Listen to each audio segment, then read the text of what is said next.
All right. So why do people stop? I meet some people, and their whole thought is they'll go through a period of growth, and they'll get to the point where, as a team, they are busy. Great. That's the whole idea, right? Is that you would get busy. If you stop there and park there while you're busy, then you literally run the risk of jeopardizing your growth. Okay. If you get to the point where you're busy, it is the perfect time to push through to the next level, because you now have the money, okay, because you're busy. So the fact that you're busy means you should be throwing off more cash. Now you've got more cash to throw more at marketing, more at team, more at equipment, whatever you need to push through to go to the next level. So if full is 10 grand a month because you're a solo operator, if 10 grand a month is full for you, that's the time to take 2 or 3 or 4 grand a month out of your cash flow and throw it at more marketing, a cheap banger vehicle, recruiting a staff member so that you can have 2 of you. And then you'll both get busy, and then you'll take some of your money and throw it again. Doesn't matter whether you're at 10 grand a month, 50 grand a month, 200 grand a month, $1 million a month. It's the same process.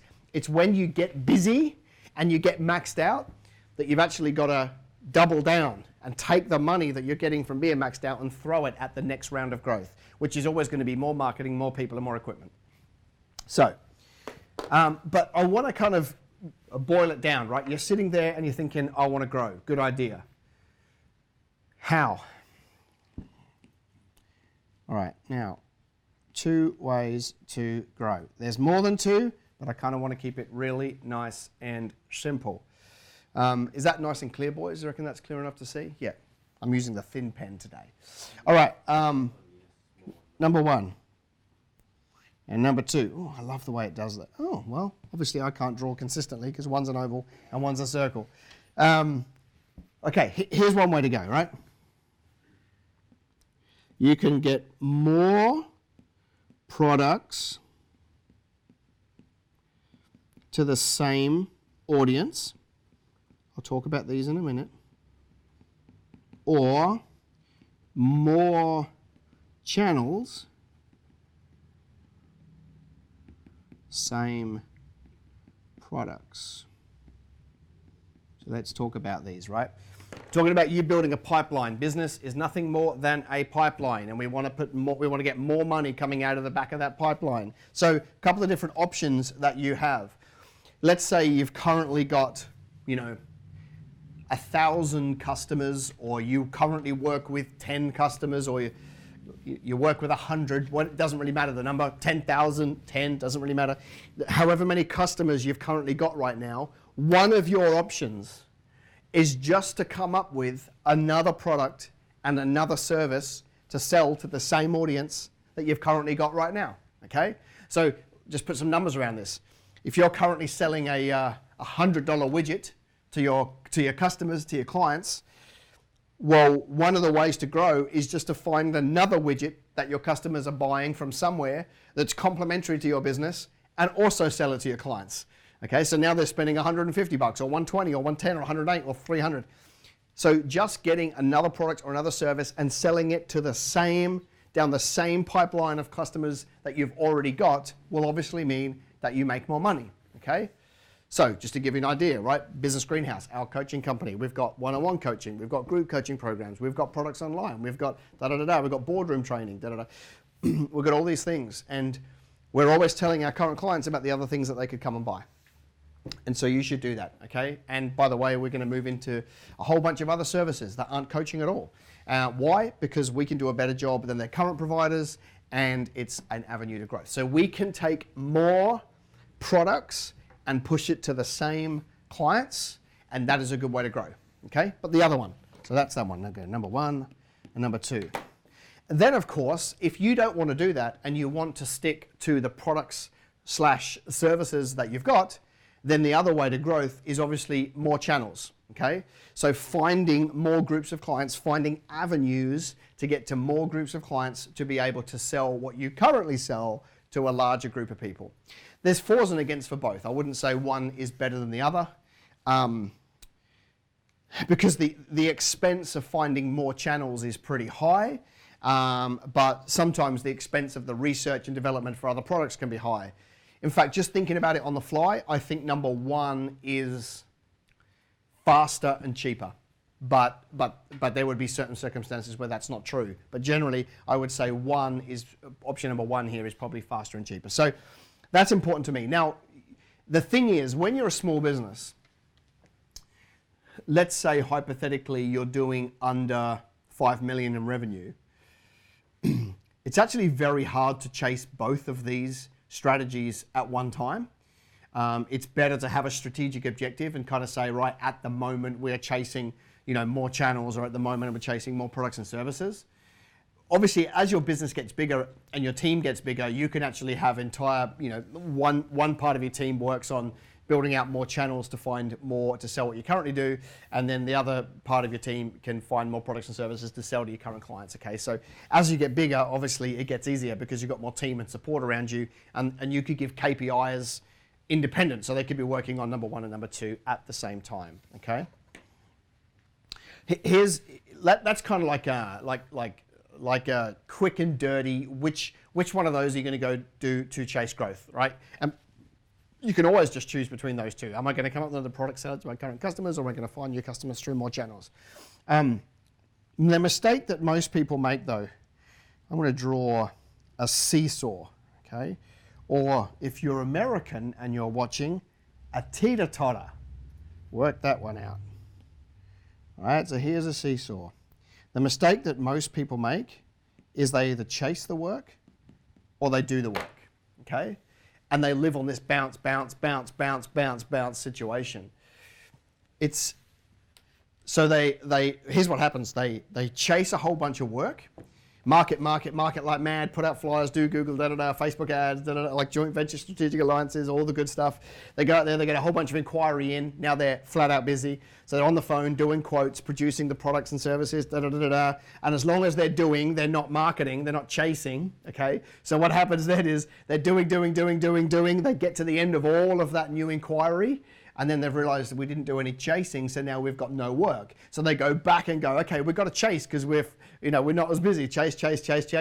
That takes 3 months. Then they got all this work, and then they go and do the work, and then that dies off. So they're never actually building their business. All that's happening is their profit and loss statement is going up and down, like some sort of madman here. So the antidote to living in that do chase world is to always be chasing growth, always be marketing, always putting on team. Once the marketing kicks in and you've reached your capacity, put on more people, more equipment. If you've got a machine that can put out one widget an hour, then buy a machine that can do one widget every 15 minutes, and you've 4x'd your capacity, okay? All of that takes money. That's why I'm suggesting you do it when you're busy, because that's when you do have the monies, all right? You don't do it when times are tough because, well, obviously, right? There's not as much cash flowing around at that time. What was that, fellas? Somebody just jumped in my ear hole. All right, so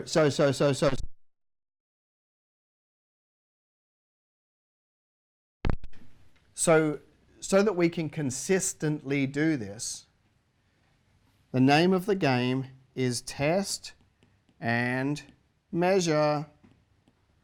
Okay. This is the way that you can sustainably keep growing. This is the way that you can be a good steward of what you've got. Because if you're always chasing growth, you need to always be testing and measuring your marketing. You actually should be testing and measuring a lot of stuff, but for this exercise, we're just going to look at your marketing, okay? So you actually need to decide before you do a campaign what success looks like for that campaign, okay? So if you're going to put $1,000 into Google AdWords, you need to have worked out what is the average cost per click, how many clicks am I likely to get, how many customers from that am I likely to get, and is it even a good idea? Let me give an example of what I mean. If we say we're going to spend $1,000 on marketing, let's say that was our budget, and it doesn't matter if it's $500 or it doesn't matter if it's $10,000. The system and the process is exactly the same. So, and then we want to do our research and how much is a click. I'll just do Google AdWords because I was on that thing, but it's the same process whether you're doing wow boxes, cold calls, bold calls, networking, joint ventures, strategic alliances, Facebook ads, LinkedIn ads, and all the stuff that we teach our clients.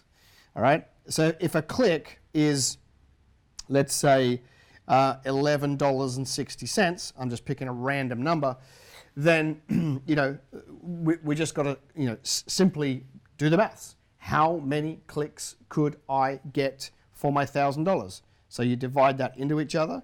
Let's call it nice round numbers and go with 80. I don't know if that's right. Feels about right. Maybe 85. So then the thing is, okay, well, how many clicks do I need before I am likely to get a customer, let's say, right? Or an inquiry. Let's say, how many clicks am I likely to need to my website before I actually get an inquiry? Let's say that only 1 in 10 clicks becomes an inquiry, let's say. All right, that means that my inquiries is only 8. Now, that doesn't mean customers, that means inquiries. Now you've got to go through the process of trying to win that work. Let's say you've got a 25% conversion rate typically. So your conversion rate is 25%. That means that you are likely to get 2 clients/customers for your $1,000 spend. See, this is what's called being a good steward. If you don't know these numbers, you can't be a good steward. Now, let's say your average dollar spend right now, there's 2 more numbers that we need. We need the average dollar spend. Let's say that right now for you in your business is $2,800. Random figures. I'm just making it up as I go along. That's a good number, okay? Now, the other number we need to know is what's your GP, what's your gross profit? Because that $2,800 may have costs associated with it, like product costs. Maybe they're 50%. That would be incredibly high, but let's say they were 50%. That means, because obviously if $2,800 comes into your business, you don't get to keep that. You get to keep 50% of it at a 50% GP. So now I've got $1,400. I got 2 times 1,400. Okay, so all of this exercise is to show me that if I spend $1,000 on Google AdWords, I bring in $2,800 worth of GP. So then you sit back and you go, is that a good idea? By the way, all things being equal, it's probably a good idea. It's a bit skinny on the return front, but it's not too bad. Because you've got to run your company out of the 1,400, so it's not like it's all profit. That's how you test and measure. And by the way, you should be doing that before you launch any strategy.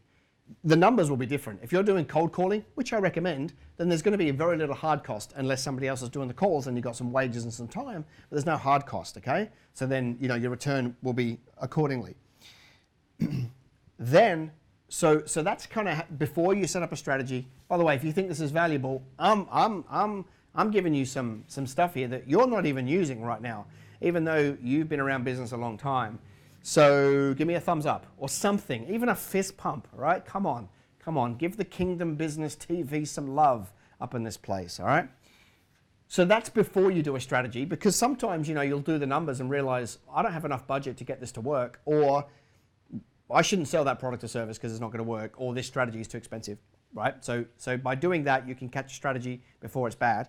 Then every single month, okay, you grab a sheet of paper like this, and you divide it up, and you put strategy number 1, strategy number 2, strategy number 3, 4, 5, 6, 7, 8, and you put a name in. This one's Facebook ads, this one's Yellow Pages ads, this one's my BNI networking, this one's my cold calls, this one's my bold calls, this one is my Google AdWords, this one is my strategic alliances, this one is my wow boxes, and you can have as many as you actually have.